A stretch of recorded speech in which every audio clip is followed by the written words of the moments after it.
Welcome to the Deep Dive. We sift through, well, mountains of information to bring you what really matters. Today we're doing a deep dive into something many people grapple with. Learning English, especially if you're right at the beginning, you might be feeling a bit overwhelmed, maybe stuck, or just, unsure where to even start. Our aim here is to cut through that noise, give you a clear path based on our sources. Let's unpack this. Exactly. And our mission really is to pull out the most effective strategies. We've looked at insights from, well, all sorts of places. Experienced learners who've been right where you are now, language teaching experts, even some really intensive methods like those used by agencies like the FBI. We're not just after quick tips. We want you to get those aha moments, that real understanding for genuine progress. Okay, good. So let's dive right in. Why does learning English often feel so difficult for beginners? Our research keeps pointing to this feeling, almost of perfection paralysis. It's more than just being scared of mistakes. It seems to be this deep idea, that you find in learner diaries, that anything less than perfect English is basically failure. Mhm. And that mindset, it just turns learning into a real grind, doesn't it? Instead of something, well, enjoyable. What's fascinating there is that this idea of perfection, it's just not realistic for anyone learning English, honestly, even for native speakers sometimes. Language learning, it's not always a straight line up. A lot of the real progress actually happens kind of under the surface. You might not see changes day to day. That's why consistent, long-term practice really is what pays off, the Yeah. actual goal of language. It's about making connections with people, right? Mhm. Communicating, enjoying it when you manage to do that successfully, being kind to yourself, celebrating the small wins. That's incredibly important. It protects your confidence, your self-esteem. Right, I can definitely see that. Mhm. Sounds like changing that mindset is, well, maybe half the battle. Well, another big thing for beginners is just feeling overwhelmed. There's so much out there, apps, methods, books. It can feel paralyzing. Totally. And then there's the comparison trap. You look at fluent speakers or even just more advanced learners and feel, inadequate, like you should be perfect already. Plus, setting these huge, vague goals, like I'm going to become fluent. What does that even mean day to day? Mhm. It's not actionable. Precisely. And that really highlights a crucial point. Learning a language, it's a continuous journey. It's not like there's a finish line you cross. You don't really finish learning English any more than you'd finish learning the piano. The focus should be on steady, enjoyable improvement. You just want your English to be better next year than it is this year, right? Chasing some mythical idea of perfection that just leads to frustration, burnout even. That's a much healthier way to look at it. Yeah. So, okay, those are some of the mental hurdles. What about the core principles? What do our sources say actually work for beginners? What's the bedrock here? Good question. A really fundamental idea that comes through strongly, especially for beginners, is this concept of shared responsibility. Mm, Think of that old saying, you can lead a horse to water, but you can't make it drink. right. Teachers, resources, apps, they provide the water. That's the English input, the lessons, the materials. But ultimately, it's you, the learner, who has to actually, well, drink it. You have to Right. actively engage with it. Our sources suggest this split is pretty significant. Maybe only 20% is down to the teacher or resource, and a huge 80% is on you, the learner. Wow, 80%. So it really is about showing up and doing the work yourself, even with great tools.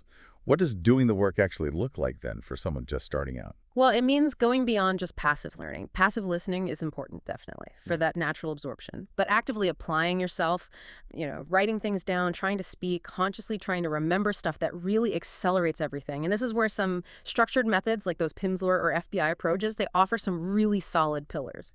One key pillar is spaced repetition. Spaced repetition. Yeah. Okay. Sounds a bit technical. Can you break that down? How does that work in practice for a beginner? Oh, it's simpler than it sounds. Think of it like smart flashcards. Instead of just reviewing words whenever, you revisit them at specific times. Intervals that get longer and longer. Seconds later, then minutes, hours, days. This forces your brain to work just a little bit harder each time to pull that information back. And that process, that retrieval, is what locks it into your long-term memory. Much better than just cramming. Okay, that makes sense. So it's about actively pulling the information out, not just seeing it again. Yeah. Got it. Mm. What other pillars are there in these effective methods? Another big one is auditory and contextualized learning. Basically, you learn primarily through listening. And crucially, words and phrases are taught within, like practical, real-life situations, conversational contexts, not just lists of words or dry grammar rules in a textbook. So instead of learning apple and eat separately, you might hear a short dialogue like, "What are you doing? I eat an apple." You learn how the words actually work together in a real sentence. That's a huge difference from how maybe I learned languages in school. Less memorizing lists, more Yeah. hearing it used. Exactly. Then there's active recall. This is where the method actively forces you to retrieve the answer before you hear it. For instance, it might ask, how do you say thank you? And you have to think, dig for it in your memory. Then it gives you the answer. Yeah. That effort, that makes your brain work harder, and it dramatically improves how well you remember it. It's like a little mental workout. A mini workout for your brain. I like that.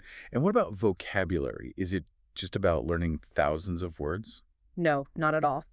That leads to the final key pillar, keywords and progressive building. Instead of drowning you in huge lists, you start with the essential building blocks, the most common, useful words and phrases, your keywords. Then you learn how to connect them, adding just a few new blocks at a time to build slightly more complex sentences. It avoids that feeling of being totally overloaded. You build your language skills step by step. That's a really clear way to think about it. Building blocks, not a whole dictionary at once. Okay, so we've talked about how it should work. But our sources show beginners often stumble into predictable traps, right? What's the first major pitfall you've seen, and how can listeners maybe spot it in themselves? Yeah, definitely. One of the most common issues is probably an over-reliance on formal classes. Look, classes can be valuable, no doubt. But our sources consistently show that the vast majority, maybe 7, even 80% of actual learning happens through immersion and using English outside the classroom. Right. So if you're only doing your class and homework and nothing else, you're missing out on a huge opportunity for growth. That's critical. So for beginners especially, the classroom is just the launch pad, not the whole journey. What other mistakes pop up frequently? Another common one is setting unrealistic or just really vague goals. Instead of something fuzzy like, I want to improve my accent, it's much better to set concrete, measurable goals like, I will do 10 minutes of shadowing practice every single day, or I'll learn 5 new phrases for ordering coffee this week. Making it actionable. Exactly. It makes your progress feel real, and it's way less frustrating. And something related to entertainment, which is super common. Sticking only to dubbed content, right? Watching movies dubbed into your own language. Oh, that's a huge one, yes. It feels easier, sure, but it completely robs you of vital ear training. You need to hear the real sounds, the rhythm, the intonation of authentic English.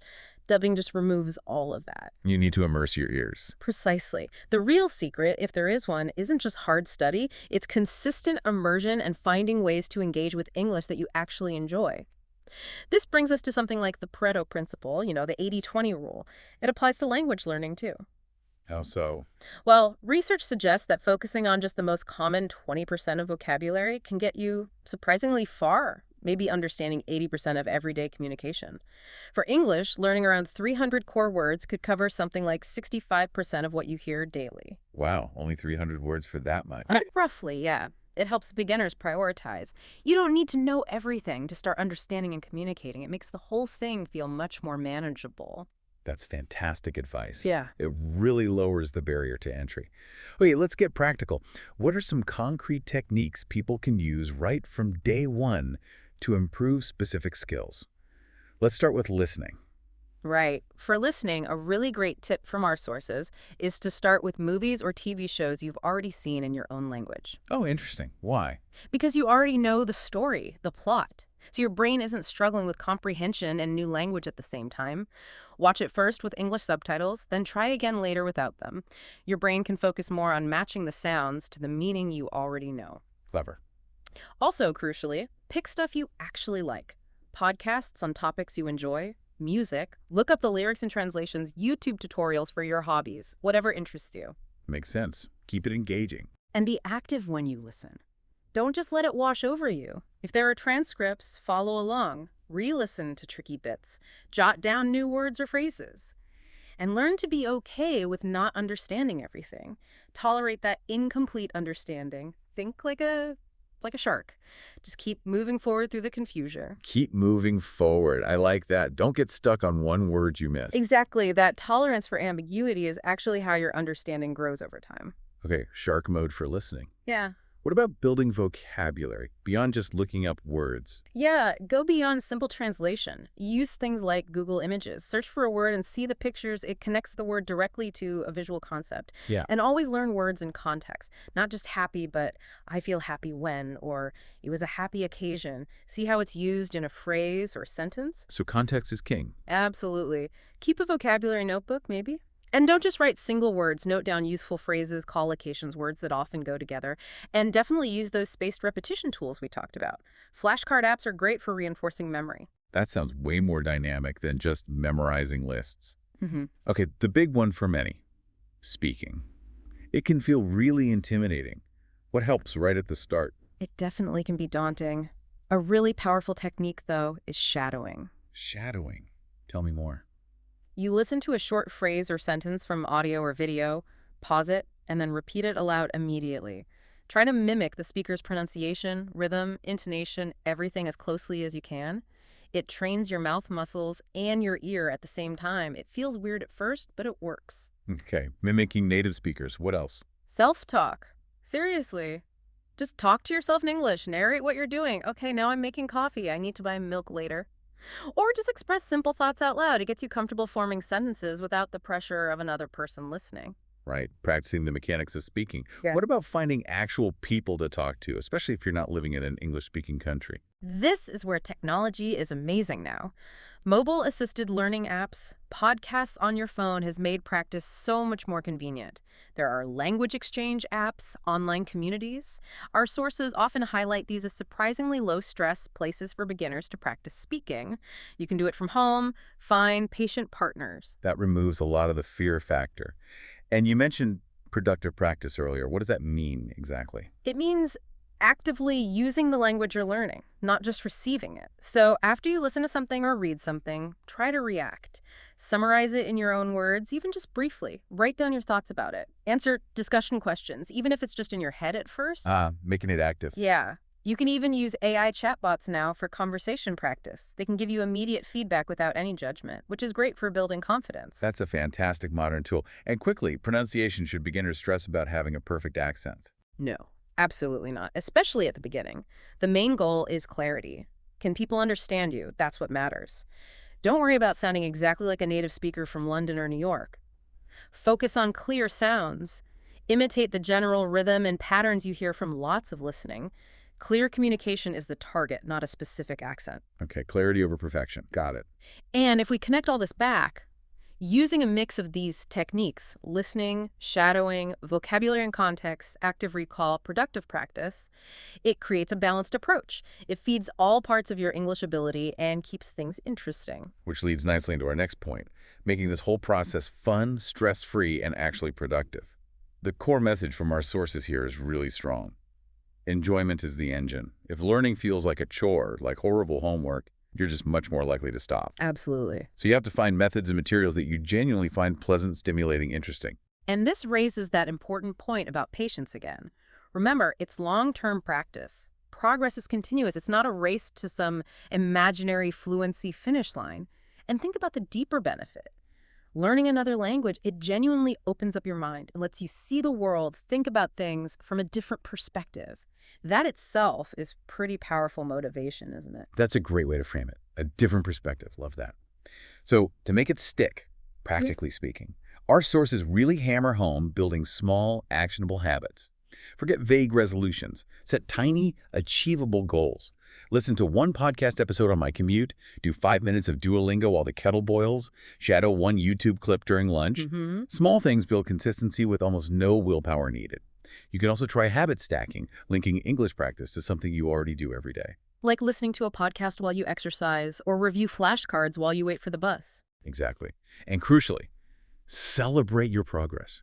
Notice the small improvements. Maybe keep a simple learning diary. Looking back after a few weeks or months can be incredibly motivating when you see how far you've actually come. The goal really is just consistent, enjoyable improvement. That's it. Not some impossible perfection. You need to be kind to yourself. Avoid that negative self-talk, that harsh criticism. Embrace the journey, the ups and downs. It's all a part of learning. What a fantastic deep dive. We've covered so much, why it feels hard at first, how learning actually works, the common traps, tons of practical techniques. And that core message really shines through. For beginners, it's less about finding some magic method and more about consistent, enjoyable engagement, integrating English into your life, focusing on listening, really listening, and then actively using the language. That seems to be incredibly powerful. So what does this all mean for you listening right now? Think about this. How could integrating just one little thing into your daily routine, something you find enjoyable, something consistent, how could that transform your English? Maybe in ways you won't even notice day to day.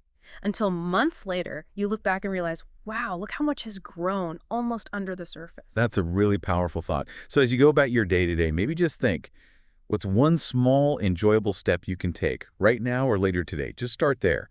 Imagine how much your English could genuinely improve over the next year, just by making it a regular, stress-free part of your life. Until next time, keep diving deep.